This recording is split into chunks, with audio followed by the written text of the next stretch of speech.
Agora nós vamos para a mensagem. Como eu falei de Salmo 27, esperança em tempos conturbados, vencendo o medo. Irmãos, realmente nós precisamos ter esperança nesses tempos. Esse é o ano da esperança, nós vamos enfatizar a esperança porque precisamos de palavra boa. Amém?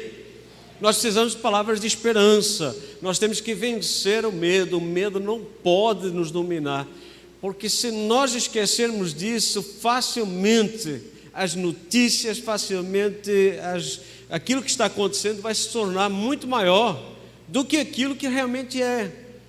Porque o Criador, o sustentador do universo, Ele continua governando. Deus não deixou de ser Senhor absoluto de toda a terra. Ele é Deus absoluto, Ele governa absolutamente. Não existe nada que Ele não esteja controlando, até aquilo que nós achamos que está fora de controle, como é essa pandemia. Só está assim porque Deus permite. Deus está permitindo isso, ok? Os homens podem fazer de tudo. Enquanto Deus não quiser pôr um fim nessa história, não vai parar. Pode me achar fanático, pode me achar um pouco fora do ar, mas eu continuo a entender que a soberania de Deus está até nas pragas. Porque quando Ele mandou as pragas para o Egito, foi perguntado ao faraó, quando é que queres que a praga saia? Ele diz, amanhã. Ou seja, ele queria dormir com a praga e Deus deixou ele dormir com a praga. E no dia seguinte é que Deus tirou a praga. Ou seja, tudo o que acontece no mundo só acontece porque Deus permite. Então, como é que você está se sentindo nesses tempos? Ansioso? Tem andado preocupado? Tem andado com medo? Isso é gente. Isso é normal, tá? Você não é ET, você faz parte desse planeta. Então é importante nós sabermos os nossos sentimentos, entendermos os nossos sentimentos, mas também é importante não deixar-nos dominar por alguns que nos podem prender, amarrar. O medo é um dos problemas mais paralisantes de toda a nossa vida. Pode até paralisar fisicamente, a pessoa ficou paralisada de medo.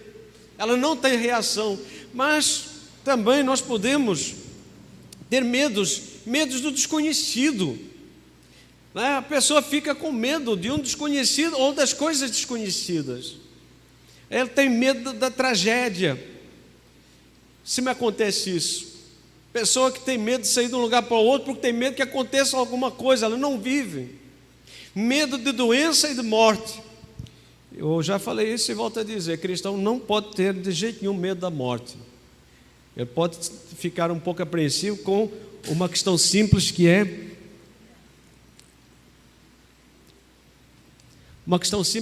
como é que eu vou morrer? Essa é uma questão que a gente pode até perguntar, como é que será? Agora, medo da morte? De jeito nenhum. Por quê? A morte é uma passagem para uma vida melhor. Então, cristão que tem medo de morte ainda não entendeu o que a Bíblia diz sobre o que é a morte, o privilégio da morte. O irmão Lenay disse que quer viver mais 77 anos aqui. Eu disse, misericórdia, né? Quem vai aguentar ele? Não dá não, irmão Lenay. Por favor, não é? Abrevia o nosso tempo aqui. Não, irmãos, nós vamos durar o tempo que Deus quiser. Ninguém vai querer viver 77 anos para seu belo prazer. Ele quer viver 77 anos para a glória de Deus. Não é isso, irmão Lenay? É isso que nós queremos. Dura o tempo que você durar, viva para a glória de Deus. Aproveite o máximo da sua vida para a glória de Deus. Seja um ano, seja 20, seja 100. Aproveite o melhor e viva da melhor maneira. Mas o medo ele pode paralisar. O medo de ser mal compreendido. Tem pessoas que dizem, ai meu Deus, será que me entenderam direito? Será que eu me expressei direito? E vivem angustiados com aquilo, porque é mais importante o que o outro pensa do que ele ter feito aquilo que era preciso ser feito. Medo de ser criticado, rejeitado. Misericórdia, não é? Como a gente tem medo de ser criticado ou rejeitado? E esquecido também, né? Pô, esqueceram de mim. E já vai no 3, né? Esqueceram de mim 3. Esqueceram de mim 4. Então, os sentimentos que acometem, eles podem trazer problemas sérios, tanto para a nossa saúde mental, quanto para a nossa saúde física, porque as doenças, elas vão se somatizando. quando elas começam a ser geradas em algum determinado momento da nossa história, em algumas áreas da nossa vida, elas podem trazer problemas para o nosso corpo. Por isso o Salmo 27 é muito útil. Nós já lemos aí o princípio do Salmo, não é verdade? É muito útil porque ele mostra, é uma canção que mostra e tem um propósito de nos retirar das garras profundas do medo. Porque quando nos damos conta, o medo pode ter garras que nos agarram profundamente e não querem nos largar. Quem já viu filmes ou séries de animais, vê que quando um animal gruda, não é? A caça, né? O caçador gruda na presa, eles prendem as suas garras e não largam até sufocar.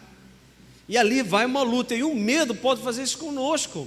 Nós podemos estrabuchar, podemos nos gladiar, mas o medo vai nos paralisar, as garras vão sendo profundas e paralisantes, trazem desespero, trazem angústia, ferem, escravizam.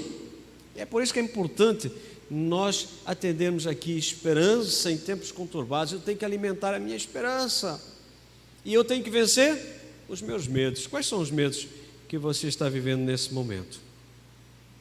Lembre-se que o cristão nunca foi imunizado no passado, no presente e não vai ser no futuro. Nunca vai estar imune aos problemas e aos medos. Jesus nunca prometeu que nos iria imunizar. Não há vacina contra isso. Mas há uma paz que excede todo entendimento, que pode guardar a sua mente e o seu coração, que é a paz do nosso Deus. Então, nós cristãos precisamos de conquistar esse medo. Não estou falando do medo que é saudável. Eu não atravesso a rua sem olhar para um lado e para o outro, porque eu tenho medo que venha um carro, não é verdade? É segurança. Eu não mexo na parte elétrica, que eu não sou eletricista. Se eu precisar de mexer na parte elétrica, vou chamar o baixinho, né? Ele que se vira lá com os 220 aos 110.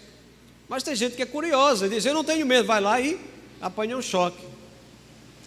Não estou falando desse medo, estou falando de medos que nos estão escravizando, nos estão dominando, estão nos pressionando a viver uma vida sem qualidade. E hoje eu quero lhes dizer que há esperança em tempos conturbados. É possível vencer o medo. E nós, através do Salmo 27, vamos ver dois desafios profundos do salmista.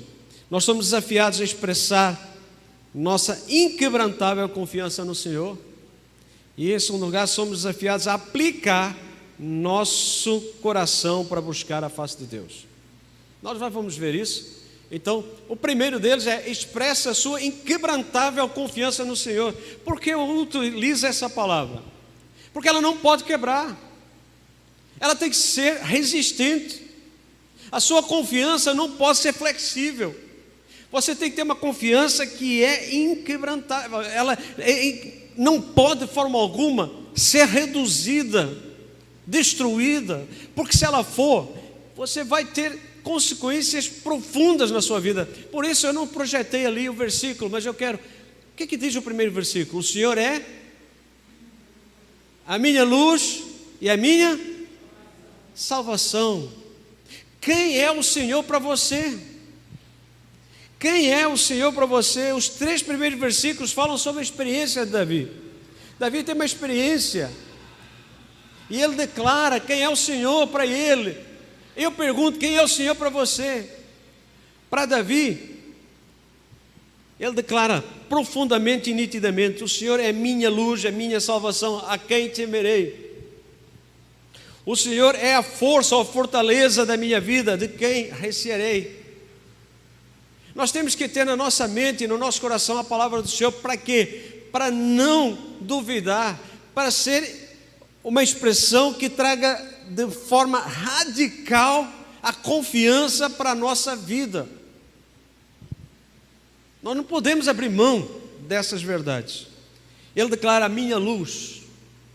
Nós vivemos em tempos que precisamos de uma luz, de uma esperança. E Davi dizia que mesmo nas horas mais sombrias, escuras e tenebrosas das batalhas que ele teve contra ursos, contra leões, contra Golias e contra Saús da vida, ele teve sempre uma luz que Deus lhe dava. Você vê como ele tinha luz quando enfrentou Golias. Como ele tinha luz para se desviar das constantes ameaças de Saul para tentar matar. Não há nada a temer. Ele diz: mas a quem temerei? Se o Senhor é minha luz e é minha salvação, a quem temerei? Ou seja, achou medo. Eu não vou ter medo. Eu tenho luz. E Jesus disse o quê? Eu sou a luz do mundo. Quem me segue não andará em trevas, mas terá a luz da vida. Deus nos deu luz, porque Ele disse que agora nós somos a luz do mundo, porque a luz que brilhou, ela está em nós agora, através do Espírito Santo. Então a nossa vida faz sentido, porque nós podemos enxergar a vida com outros olhos.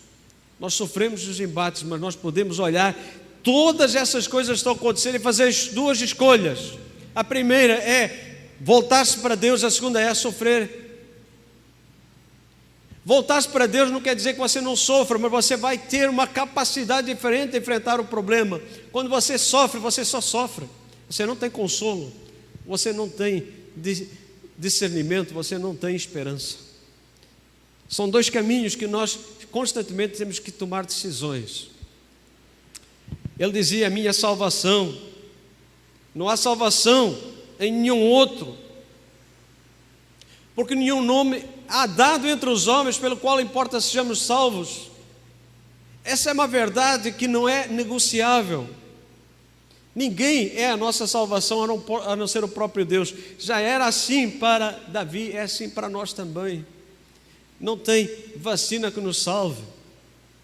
Você diz assim: mas pastor, precisa vacinar? Claro, vai lá vacinar.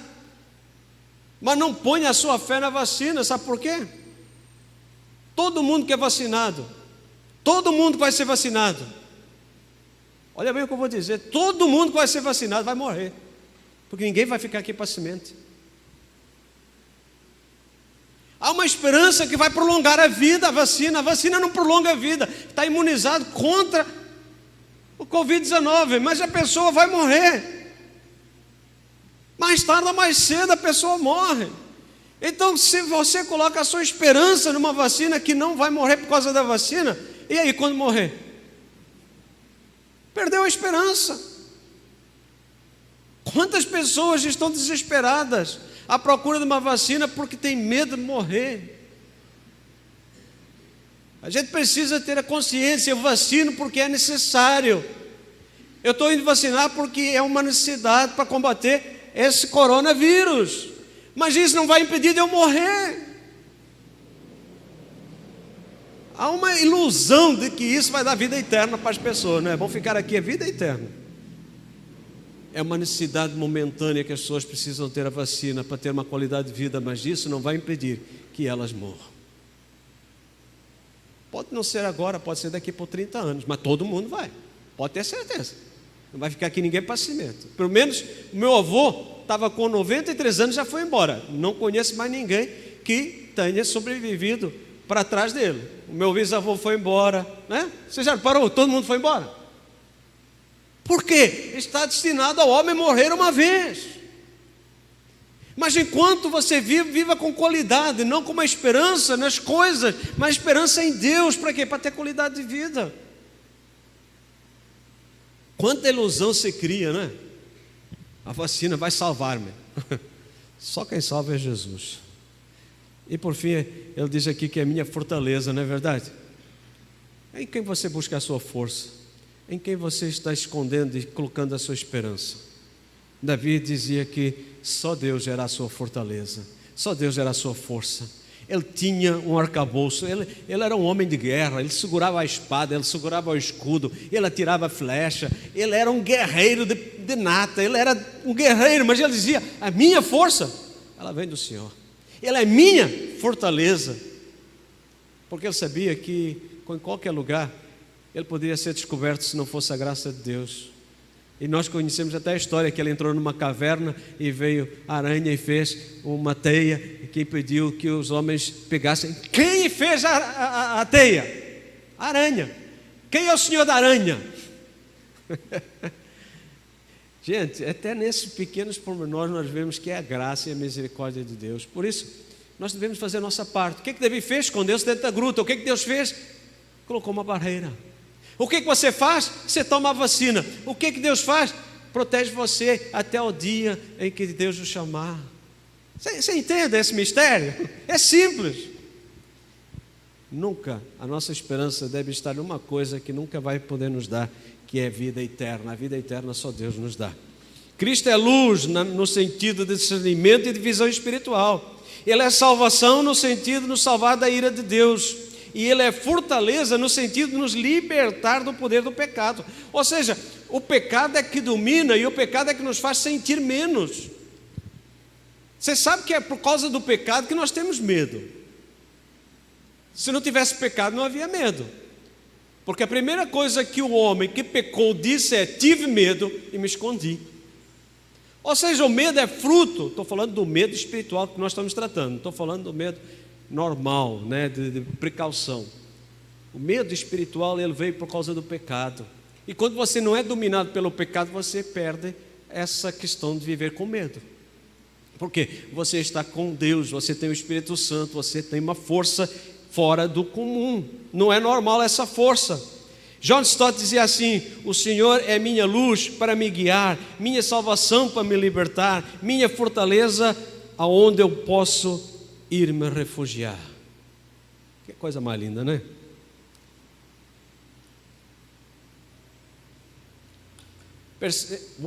Não.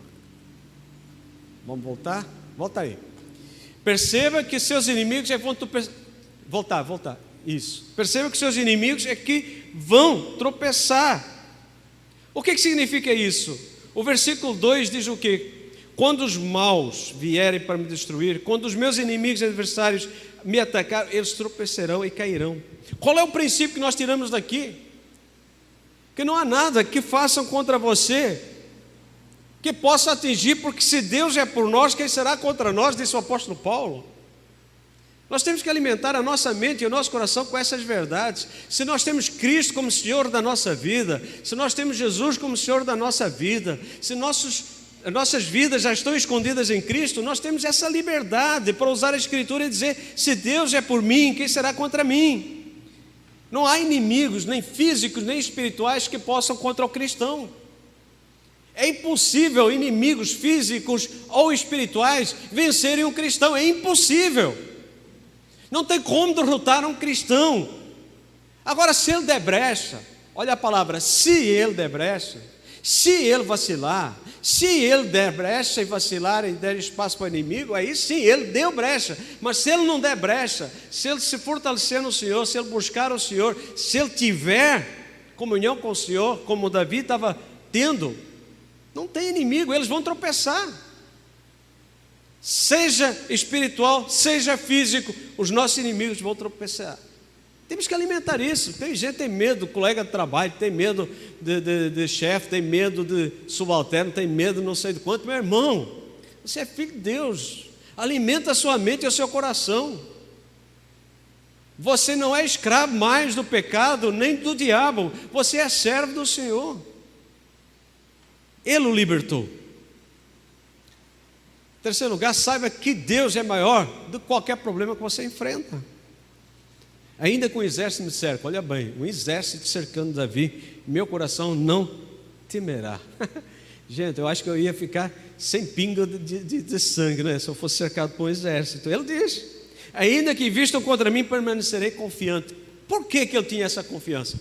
Por tudo que ele disse para trás: o Senhor é minha luz, a minha salvação, o Senhor é minha fortaleza.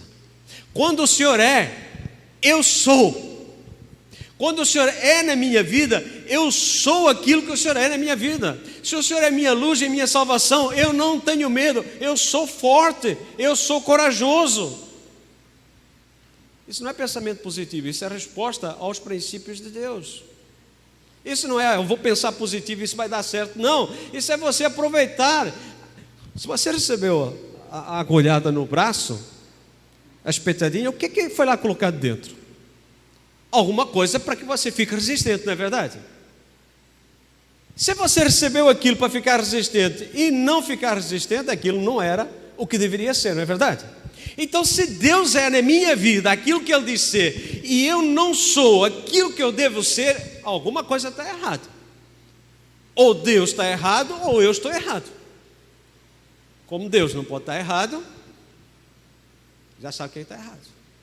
Então, se eu não estou aproveitando aquilo que Deus me dá, a força, o poder que Deus me dá, eu estou dizendo, olha, foi muito bom o Senhor ter dado a vacina, mas eu não vou precisar dela, vou tirar aqui tudo fora. Não dá mais para tirar, né? Precisamos trabalhar isso na nossa mente, no nosso coração. Não é um corpo físico, é um corpo espiritual. Precisamos alimentar isso. E aqui na última parte, vai, isso, já foi. Declare o maior anseio da sua vida. As pessoas dizem, o meu maior anseio é fazer uma viagem, o meu maior anseio é casar, o meu maior anseio, o meu maior desejo é isso, é aquilo. O seu maior anseio, olhe para a vida de Davi. Versículo 4 diz, o anseio manifestei ao Senhor, e a sua realização buscarei, que eu possa viver na casa do Senhor todos os dias da minha vida. Davi era rei. Ele podia dizer, o meu maior anseio é ter o maior império. O meu desejo era fazer uma viagem pelo mundo, conhecer os países. Mas não, o que ele diz? A minha versão é diferente da sua, mas diz o seguinte: um anseio manifestei ao Senhor, e a sua realização buscarei, que eu possa viver na casa do Senhor todos os dias da minha vida, para contemplar a glória do Senhor e buscar a sua orientação no seu tempo. A confiança de Davi está enraizada na presença do Senhor. Por que Ele é a minha luz e a minha salvação e eu não temo? Porque eu tenho um desejo profundo, e esse desejo é a confiança que eu tenho de estar na presença do Senhor. Quando eu estou na presença do Senhor, o Senhor continua a ser minha luz, minha salvação, minha fortaleza. E quando eu estou na presença do Senhor, e o Senhor é minha luz, minha salvação, minha fortaleza, eu não temerei, eu não me abalarei. Eu não olho para as dificuldades, eu não olho para os problemas, eu não olho para tudo que me rodeia, eu olho para Ele, porque Ele me esconde no seu tempo, porque eu estou contemplando a sua glória, eu busco a sua orientação. Por isso, no dia da adversidade, Ele me protege, Ele é um abrigo, Ele me coloca em segurança. Quem pode proteger você? Quem pode abraçar você? Só Deus. Só Deus pode fazer isso. O maior desejo de Davi era contemplar o Senhor. Qual é o seu maior desejo nesses tempos conturbados? Ter sucesso? Fazer alguma coisa extraordinária? Não é errado você querer ter sucesso naquilo que faz, nem buscar algo extraordinário. E quando isso está acima de Deus, está tudo errado. Quando qualquer coisa está acima de Deus, está tudo errado. Para onde olhar em tempos conturbados? Quando Pedro deixou de olhar para Cristo, se afundou. Quando você deixar de olhar para Cristo, o autor e consumador da sua fé, você afunda. Davi olhou para o Senhor, o desejo dele era o Senhor. Ele ansiava pelo Senhor, ele tinha desejo do Senhor. Davi desejava morar na casa do Senhor. Quanto tempo é que ele queria estar na casa do Senhor? Todos os dias da minha vida. Ou seja, a presença do Senhor era algo que ele queria a vida inteira. E qual é o propósito? Contemplar a glória do Senhor e buscar a sua orientação. Aonde você busca a sua orientação para a sua vida? Aonde você busca os conselhos? Tem gente buscando conselho em tudo que é lugar. Busca o conselho na presença do Senhor. O versículo 5 diz que na adversidade Ele me protege.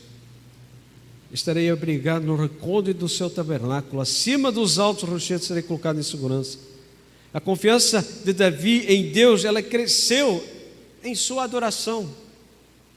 Davi já estava planejando uma festa, ainda não tinha ido para a guerra. Versículo 6 diz: eu triunfarei sobre os adversários que me rodeiam. Ele não estava dizendo ou falando uma palavra assim, como é que costuma dizer? Eu declaro, eu determino. Não, ela estava com fé confiante que ele iria triunfar sobre os adversários que o rodeavam, porque o Senhor é minha luz, é minha salvação, o Senhor é minha força, o Senhor está comigo, o Senhor me esconde, eu quero o Senhor, eu quero estar na presença do Senhor, meu deleite é a presença do Senhor, Ele me ensina, Ele me aconselha, Ele me acalma, por isso eu triunfarei.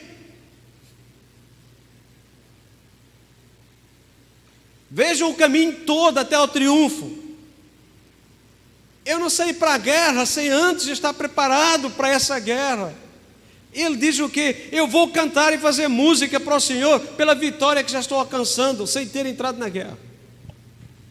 Ou seja, não é a guerra que me faz vitorioso, é eu antes da guerra já ser vencedor. Não é eu vencer na batalha que me torna um grande guerreiro, é eu partir para a batalha como um vencedor, como Davi partiu. Davi partiu para Golias de uma forma extraordinária. Eu estou partindo para cima de ti, rapaz, não é porque eu tenha força, porque eu seja o campeão, não. Você é um sem vergonha, está ofendendo o meu Deus. Você tem que fechar essa boca, você tem que calar essa boca, eu vou te matar. Davi não disse, se eu conseguir eu vou te matar, não, eu vou te matar, eu vou dar a tua carne para as aves comerem, porque eu não estou indo na minha força, eu estou indo no nome daquele que você está afrontando. Ou seja, ele já tinha vencido antes de partir para a batalha. Quando ele foi conversar com Saul, ele já estava vencendo. Quando ele estava perguntando o que vai dar para quem ganhar essa batalha, ele já dizia, eu vou ganhar isso tudo. Coloca aí que isso é meu. Por que ele dizia isso? Porque o Senhor é minha luz, é minha salvação, Ele é o meu rochedo, Ele é minha segurança, eu estou na comunhão com Ele. Porque lá no pasto, Davi tinha um coração voltado para Deus. Ele matou o leão, matou o urso, porque ele estava em comunhão com Deus. Ele não se tornou um crente quando ganhou uma coroa. Ele era um crente quando recebeu a coroa de rei. Ele era firme e fiel muito antes de ser coroado. Ele tinha temor de Deus muito antes de ser honrado como rei. Quando ele estava lá escondido no meio do cerrado, lá pastoreando as suas ovelhas, ele estava lá servindo o Senhor. Nós temos que aprender a servir o Senhor onde quer que nós estejamos, sem medo. Uma das razões pelas quais as pessoas têm dificuldade em lidar com as dificuldades da vida é que não tem um relacionamento íntimo com Deus dessa forma. Essa intimidade, falta intimidade com Deus, falta esse deleite, esse prazer. Eu fico tão triste quando alguém diz assim, pastor, não tem prazer em ler a Bíblia não. Eu não gosto de ler a Bíblia. Aquilo dói o meu coração. Quando alguém diz que assim, ler a Bíblia, não, nunca li a Bíblia, também não tenho interesse em ler, aquilo me rasga por dentro. Que é o único livro, a face da terra, que tem o dedo de Deus. Conquanto não queira, nos 10 mandamentos tem o dedo de Deus. Conquanto não queira, lá no batismo de Jesus tem a boca de Deus. Este é meu filho amado em que eu me comprazo a ele ouvir. Lá no monte. Gente, como não ter paixão por essa Bíblia, por essa palavra de Deus? Aplica então agora o seu coração para buscar a face do Senhor. Os últimos versículos são importantes, porque nós precisamos redirecionar o nosso foco para o Senhor em oração sincera. O que é redirecionar o foco? Muitas vezes a gente está focando só nessa questão de pandemia. Estamos falando de pandemia porque é o prato cheio que nós temos aí, né? E esquecemos que o mundo continua girando. Não há só questões de pandemia, existem muitas outras coisas. Pessoas que precisam da nossa ajuda, pessoas que precisam da nossa oração. Olha como foi providência de Deus o nosso irmão Eduardo ter saído com o seu pai, ter programado, falou para mim, pastor, eu programei, dia 21 eu não vou poder estar, eu estou preparando o irmão Diogo para ele ficar no meu lugar, para que a transmissão aconteça. Você está aí assistindo, porque esse irmão Eduardo planejou tudo junto com o irmão Diogo para que essa transmissão acontecesse, para que ele pudesse levar o seu pai para um passeio. Só que ele esqueceu que esse era um passeio, que Deus estava já promovendo uma cirurgia para a salvação ainda física no tempo presente do seu pai.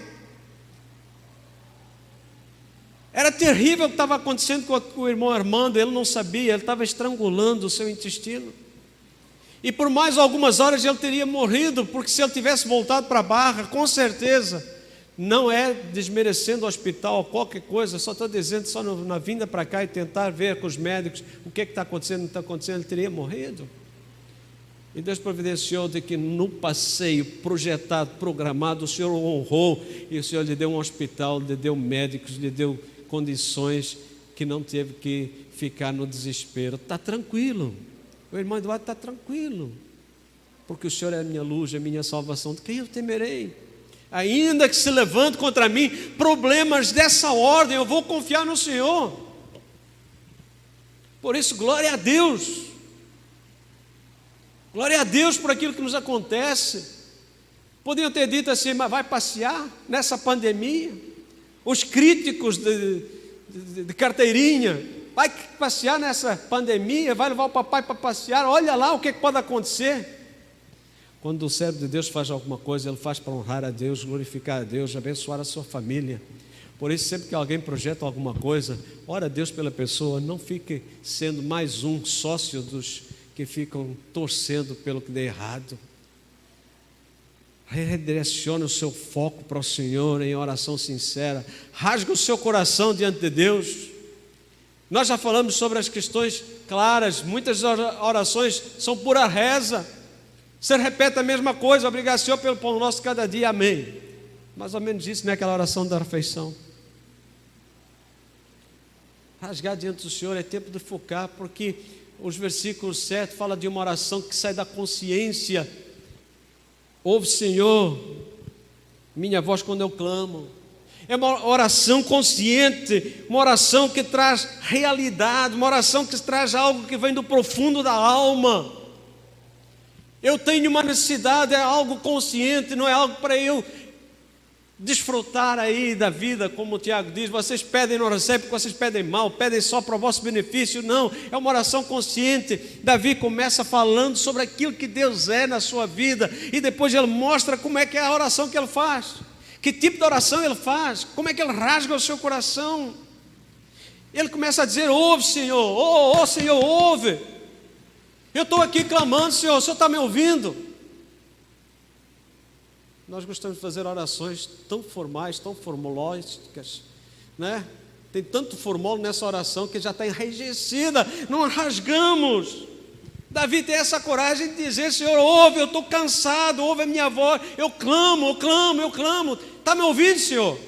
Ele chega a dizer: tem piedade de mim, Senhor, tem misericórdia de mim, eu sou miserável, me olha, me vê, me enxerga. Você já fez essa oração? Ele diz: Senhor, responde. Senhor, eu não estou orando só por orar, eu estou orando porque eu quero uma resposta. É oração de ousadia, como diz lá em Hebreus, que nós temos ousadia para entrar no Santo dos Santos pelo sangue do Cordeiro.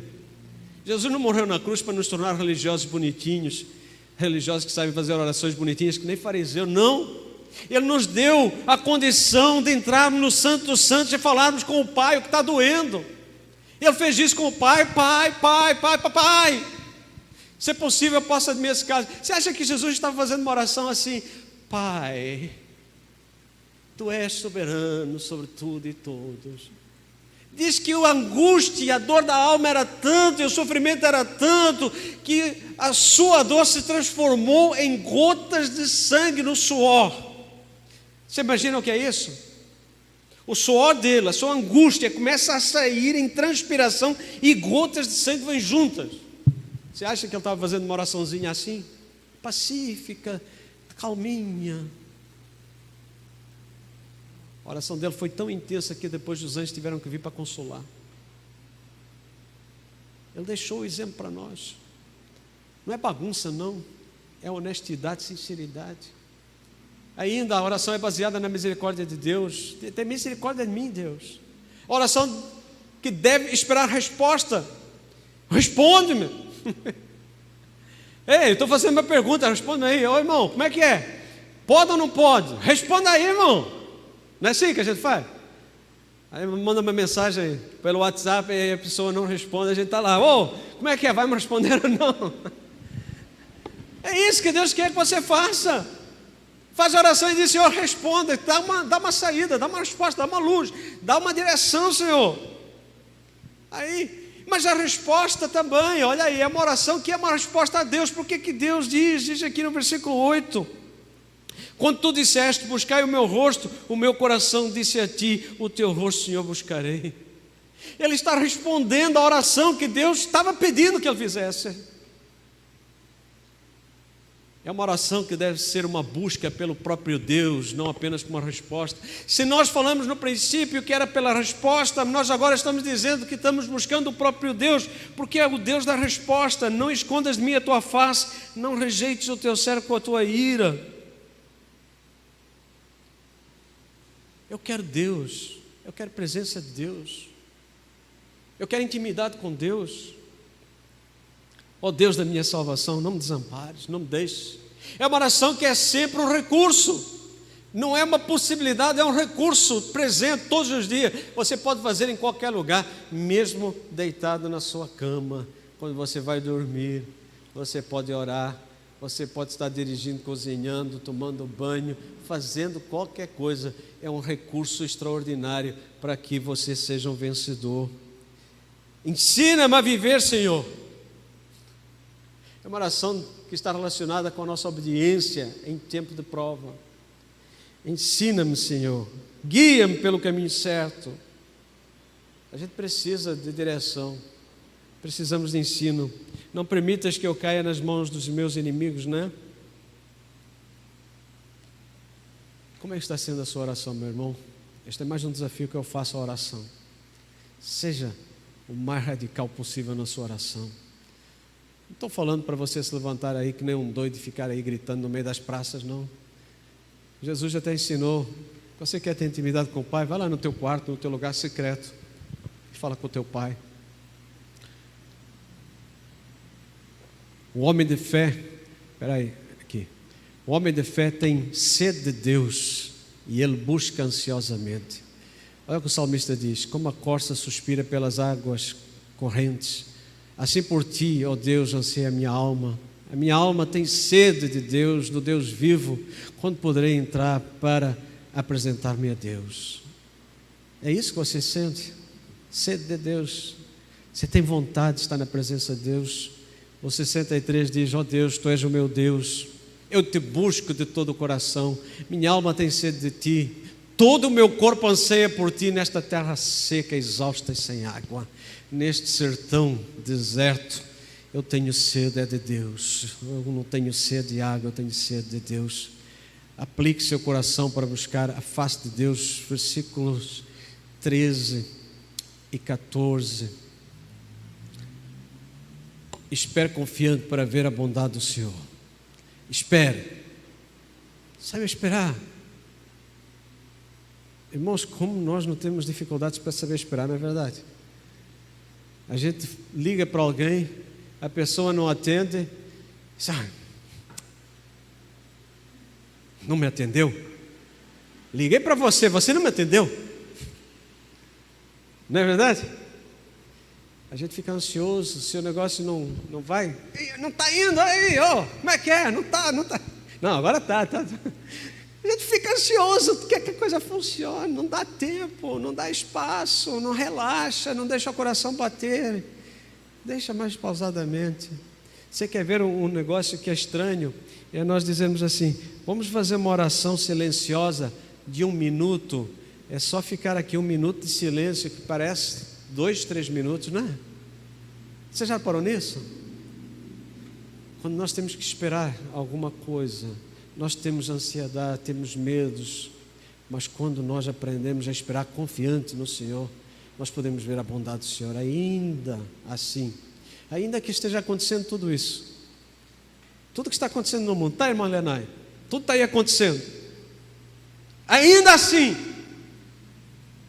confio que verei a bondade do Senhor. Eu quero ver a bondade do Senhor depois dessa pandemia, eu quero ver a graça de Deus depois dessa pandemia. Eu quero ver a misericórdia de Deus depois dessa pandemia. Enquanto estiver aqui na terra dos viventes, eu quero ver essa bondade, essa misericórdia de Deus. Eu quero ver, você quer ver também? Amém? Alguém quer ver? Ninguém quer ver? Amém? Irmãos, é isso, o salmista está dizendo. Ainda assim, ainda que esteja acontecendo tudo isso, inimigos levantando, torrentes, tempestades acontecendo, eu verei a bondade do Senhor. Por isso, Ele faz uma exortação para ele mesmo: espere pelo Senhor. Ele está falando com ele: Davi, espera no Senhor. Ele não está dizendo: você espera, você espera. Toda essa oração do Salmo 27 é voltada para eu. É euzinho. Essa mensagem não tem a ver com outros, tem a ver com eu. O Senhor é minha luz, é minha salvação, de quem eu tenho medo. O Senhor é minha esperança, o Senhor é o meu rochedo, o Senhor é o meu, é tudo eu. Por quê? Porque eu preciso. Tem horas em que eu preciso que o Senhor seja o meu Deus. Eu preciso que o Deus seja a minha luz. Tem horas em que eu preciso ter discernimento, entendimento. Fica mais fácil quando eu digo assim: o Senhor é o nosso Deus, né? É o nosso. Mas quando eu digo o Senhor é o meu Deus, a gente arrepia, né? Será que Ele é mesmo o meu Deus? Porque o nosso, a gente fica no meio, é pipoca. Mas quando fica sozinho, o Senhor é mesmo o seu Deus? E Ele fala com Ele mesmo: espere pelo Senhor e seja valente e corajoso, Davi. Sim, espere pelo Senhor. A convicção de Davi: eu confio. Eu verei o futuro, e o futuro será a bondade de Deus sobre essa terra, sobre o Brasil, sobre Portugal, sobre a Europa, sobre o mundo. Está difícil, está impossível, mas o meu Deus é o Deus do impossível. Nós temos que crer. E agora, traga isso para a sua casa, traga isso para o seu lar, traga isso para a sua história. Você quer ver a bondade de Deus na sua casa, no seu lar, na vida dos seus filhos, enquanto você está vivo aqui na terra? Então espere pelo Senhor, seja valente, seja corajoso, expresse sua inquebrantável confiança no Senhor e aplique o seu coração para buscar a face do Senhor. Hebreus 11:1 diz: agora a fé é a substância das coisas esperadas, a evidência das coisas não vistas. O antídoto para o medo é fé. Esta é uma versão diferente, né? Vocês ainda não tinham visto essa versão. Eu quis trazer: fé é a substância das coisas esperadas. As coisas esperadas têm substância através da fé, elas se materializam através da fé. Eu vejo pela fé, eu enxergo pela fé, é uma evidência das coisas que não são vistas, mas eu estou vendo. Eu ainda não vi o gigante Golias cair, mas eu já estou vendo. Os meus olhos físicos ainda não estão vendo, mas meus olhos espirituais já alcançaram. Quando o Senhor é minha luz e é minha salvação, quando o Senhor é minha força, eu não preciso ter medo mais nada, nem ninguém, porque Deus é Deus. Esperança em tempos conturbados, vencendo o medo. Que Deus coloque isso no seu coração, que traga essa esperança, e que em nome de Jesus você celebra a ceia nessa fé. Jesus é minha luz, é minha salvação. Jesus é minha força. Não é verdade? Ele tem todo o poder no céu e na terra. Ele disse: todo o poder me foi dado no céu e na terra, por isso vocês podem ir nesse poder, nessa força, porque vocês vão ser cheios do Espírito Santo. E o Espírito Santo é força e poder. Vença qualquer medo, em nome do Senhor Jesus, através da fé. Amém?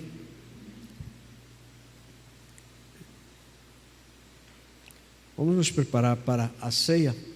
Esse é o versículo que eu deixo para você refletir agora uns segundinhos. Esse é o versículo para você refletir.